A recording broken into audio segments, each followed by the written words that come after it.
The challenge rules: can AI really make me $1,000 in just 7 days? I put it to the test, using only AI tools. The results? They shocked me, and they might surprise you too. Stay till the end to see if AI can replace a full-time job. Watch till the end. The results will surprise you. Day 1. Finding AI side hustles. The first step? Finding AI-powered side hustles. After researching, here are the best ones I found. AI-generated faceless YouTube videos, selling AI-generated ebook, AI copywriting services, AI stock image creation. I decided to test multiple methods to see which works best.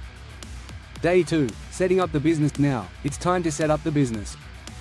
I created listings on Fiverr, Etsy, and Gumroad, all for free. Tip: use AI to generate descriptions, thumbnails, and pricing strategies.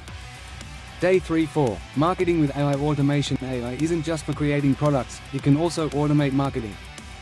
I used AI to write captions, generate ads, and even schedule posts on Instagram and Pinterest. Marketing is key. Without it, no one will know about your services. Day 5-6. First sales and scaling. After days of outreach, my first sales finally came in. But can I really hit $1,000 in just 7 days? I started scaling by increasing my pricing and offering premium services.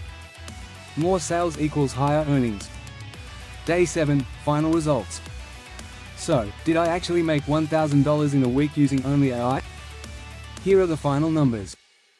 I made a total of $379.59 in 7 days.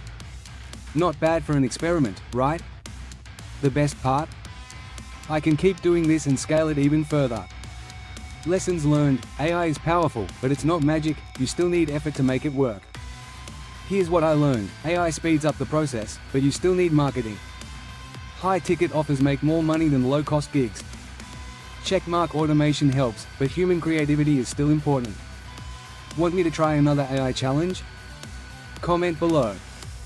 Should I try making $5,000 next? Let me know in the comments. Like and subscribe for more AI money hacks. Check the description for links to the AI tools I used.